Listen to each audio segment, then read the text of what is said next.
ada sosok perempuan berbaju putih dan juga berambut panjang sedang duduk di atas pohon sawo yang ada di depan rumahnya.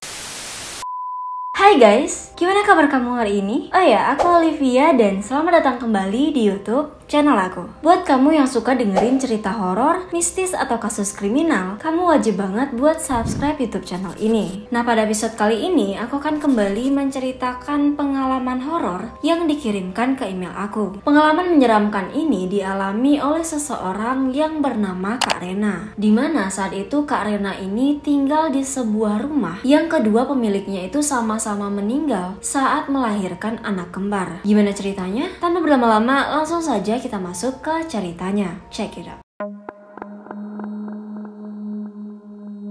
Pengalaman menyeramkan ini bermula pada saat suami Kak Rena ini ditempatkan di sebuah kota kecil yang ada di Sumatera, kira-kira di tahun 2005-an. Nah, saat itu Kak Rena ini dan juga suaminya baru menikah sekitar 7 bulan, jadi mereka ini belum memiliki anak. 2 bulan tinggal di kota tersebut, Kak Rena dan suaminya ini tinggal di sebuah mes yang disediakan oleh kantor. Pada saat weekend, barulah mereka berkeliling untuk mencari rumah kontrakan. Singkat cerita, akhirnya Kak Rena dan suaminya ini menemukan rumah kontrakan yang ada di sebuah kompleks perumahan. Rumah itu posisinya ada di sudut kompleks dan berbatasan dengan kebun milik warga sekitar. Rumahnya itu cukup besar dengan adanya pohon sawo di halamannya serta ada beberapa bunga yang membuat rumah itu terlihat sangat asri. Kak Rena yang suka dengan tampak depan dari rumah itu, dia pun meminta suaminya untuk menghubungi pemilik rumah dan membuat janji ketemu biar mereka ini bisa langsung melihat ke dalam rumah itu. Suami Kak Rena pun akhirnya menghubungi nomor yang ada di jendela rumah itu dan ternyata pemilik rumah itu sedang berada di luar kota. Tapi katanya seminggu sekali pemilik rumah ini akan selalu pergi ke rumah itu untuk mengecek dan juga bersih-bersih. Nah, akhirnya mereka pun membuat janji dengan si pemilik rumah untuk bisa melihat rumah tersebut. Nah, beberapa minggu kemudian Kak Rena dan pemilik rumah itu pun bertemu dan ketika dia melihat isi dalam rumah itu, Kak Rena ini merasa cocok dengan interiornya. Ditambah lagi ada furniture di dalamnya seperti lemari pajangan, kursi tamu dan juga meja makan. Jadi Kak Rena ini udah gak perlu lagi repot-repot untuk membeli perabotan lagi. Di dalam rumah tersebut ada 2 kamar yang berhadap-hadapan, lalu ada 1 kamar yang berdekatan dengan dapur. Tapi kata yang punya rumah, kamar yang ada di samping dapur itu berisi barang-barang miliknya sehingga tidak bisa dipakai. Karena itulah pemilik rumah ini memberikan harga sewa yang lebih murah. Kak Rena dan suaminya itu pun tidak merasa keberatan karena ya mereka ini cuman tinggal berdua di rumah itu, jadi nggak ada masalah. Akhirnya mereka pun memutuskan untuk mengontrak di rumah itu dan pindah ke sana secepatnya.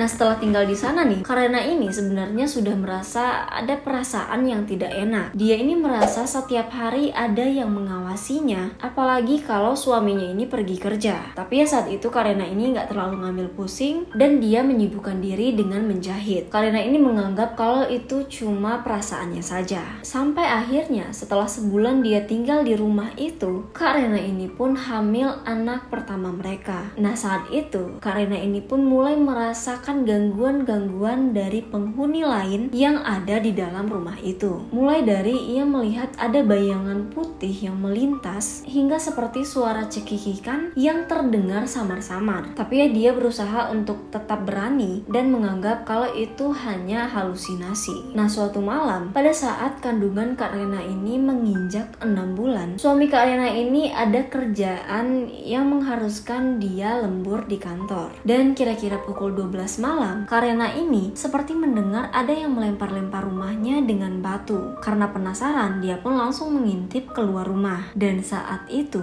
untuk pertama kalinya, Kak Rena ini melihat ada sosok perempuan berbaju putih dan juga berambut panjang sedang duduk di atas pohon sawo yang ada di depan rumahnya. Saat itu jantung Kak Rena ini pun langsung berdetak sangat kencang karena dia sangat ketakutan dan juga panik. Dan ternyata gangguannya itu nggak cuma sampai di situ. Sosok itu tiba-tiba melihat ke arah Kak Rena dan dengan cepat menghampiri Kak Rena. Nah, Kak Rena ini yang kaget, dia pun langsung berteriak dan berlari menjauhi jendela. Tapi yang bikin suasana makin menyeramkan, tiba-tiba dia mendengar suara cekikikan yang sangat keras dari yang biasa dia dia dengar. Kak Rena yang saat itu ketakutan, dia pun langsung berlari keluar rumah menuju ke pos satpam. Nah, di sepanjang perjalanan menuju pos satpam, Kak Rena merasa ada yang mengikutinya dari belakang. Dan hal itu membuat Kak Rena ini menangis sejadi-jadinya. Tapi untungnya nih, belum sampai Kak Rena ini di pos satpam, dia bertemu dengan satpam jaga yang lagi lewat. Nah, karena satpam ini melihat Kak Rena yang panik, dia pun langsung mengajak Kak Rena menuju ke pos satpam. Di sana Kak Rena ini pun diberikan minum untuk menenangkannya. Setelah dia merasa tenang, dia pun mulai menceritakan tentang hal apa yang ia alami di dalam rumah kontrakan itu. Dia pun menceritakan detail demi detail kejadian yang ia alami, mulai dari gangguan-gangguan kecil sampai gangguan yang paling ekstrim malam itu. Saat itu Pak Satpam pun mulai menceritakan bahwa istri dari pemilik rumah yang Kak Rena ini tempati sekarang dulunya meninggal pada saat melahirkan. Dan beberapa bulan sebelum Kak Rena ini mengontrak di rumah itu, penghuni sebelum Kak Rena ini juga meninggal karena melahirkan. Dan penghuni sebelum Kak Rena ini juga sering keluar rumah, terutama pada malam hari nih, karena diganggu oleh sosok kuntilanak penunggu rumah itu. Dan gak tahu kebetulan atau enggak, mereka berdua ini, penghuni pertama dan juga penghuni sebelum Kak Rena, mereka sama-sama melahirkan sepasang anak kembar, cewek dan cowok. Nah, mendengar cerita itu, Kak Rena pun kaget dong. Dia pun takut dan gak mau kembali ke rumah itu sendirian. Gak lama Kak Rena ini di pos satpam, suaminya pun datang untuk menjemput. Kak Rena pun saat itu menceritakan apa yang ia alami dan cerita-cerita yang disampaikan oleh Pak Satpam tadi. Besoknya Kak Rena pun menghubungi kakeknya yang memiliki ilmu batin. Besoknya lagi kakek Kak Rena ini pun datang ke rumah bersama dengan orang tua Kak Rena. Saat itu kakek Kak Rena ini pun menggali tanah di dekat pohon sawo, dan yang ia temukan di situ adalah bungkusan kain putih yang ditanam di bawah pohon itu. Kata kakek Kak Rena, ada yang menaruh sosok itu di sini untuk mengganggu siapa saja orang yang tinggal di rumah itu, yang kemungkinan tujuannya dulu adalah untuk mengganggu penghuni pertama di rumah itu. Ya mungkin maksudnya untuk mengganggu yang punya rumah terdahulu. Namun karena tempat itu belum dibersihkan, sosok itu jadi mengganggu siapa saja yang tinggal di rumah itu, karena dia merasa kalau rumah itu adalah tempat tinggalnya. Nah, setelah dibersihkan oleh kakek Kak Rena, gak ada lagi hal-hal menyeramkan yang mengganggu Kak Rena. Dan gak lama setelah itu anak Kak Rena pun lahir dengan selamat. Dan gak tahu kebetulan atau enggak, Kak Rena ini juga melahirkan anak kembar. Namun bedanya anak kembar Kak Rena ini dua-duanya cowok.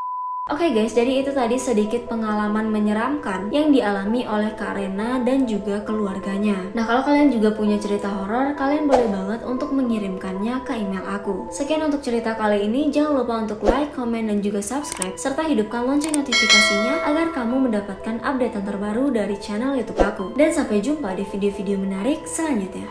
Bye!